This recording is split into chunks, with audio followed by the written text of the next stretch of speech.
All right, I'm back. Here's the ruler base. This is the ruler base. This is the front. This is the back. You see this? This you unscrew, right?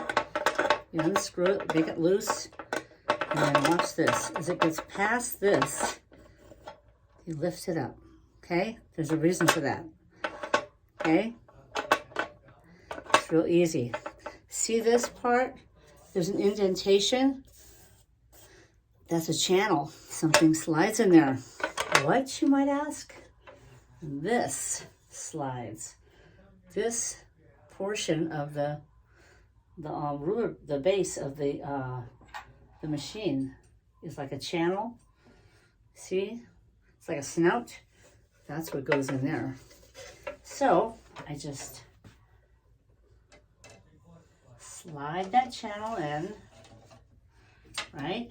And sometimes you have to give it a little push there till the hole right here goes right over the needle base. Okay. Now, remember that thing I showed you, the bar with the screw? You bring that up and you screw it tight. That's all.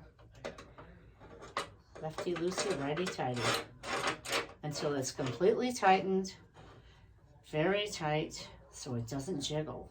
It won't move. After it's tight, this is not going to move at all. Very tight, very sturdy, very stable. That's your ruler base, folks, on the Qnique 15 Pro.